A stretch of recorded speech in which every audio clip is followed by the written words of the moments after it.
The bombs kept falling in Syria today. Just hours before a truce was called, an airstrike hit this school on the outskirts of Damascus. 40 people are thought to have died, several children among them. But there is now hope that the chaos could soon be over. Optimistic perhaps, but as of an hour ago, the Syrian government and the rebels put down their weapons, an arrangement brokered and guaranteed by two other key players in the conflict, Turkey and Russia.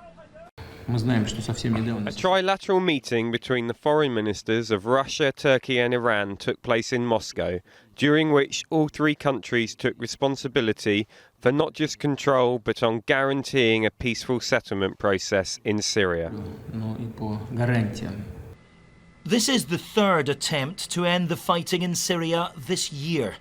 The first was brokered by the United Nations Security Council back in February, but it started to break down almost immediately, completely unravelling by the summer. In September, Russia and the US reached a deal, but it was never properly adhered to. Officially, it lasted just over a week. But this latest deal has Turkey and Russia front and centre. They had backed different sides in the conflict. Now they've agreed to work together. Their interests seemingly outweighing their differences these days. Earlier this month, Moscow and Ankara brokered a ceasefire in Aleppo, allowing tens of thousands of civilians to reach safety. Just last week, the city fell back into government hands, a major turning point in this long and bloody civil war.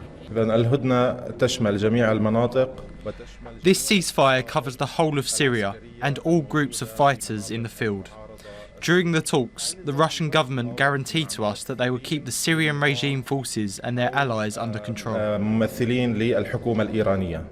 If the truce holds, peace talks will begin within a month, but they're set against the backdrop of a country left in ruins. Up to 500,000 lives are thought to have been lost in this conflict, and 4 million Syrians have fled their country. Terror groups like Islamic State are not included in the ceasefire, so fighting will continue in parts of Syria. But for many of those who've endured this chaos for 5 long years, there is, at least, fresh hope. Martin Geissler, ITV News.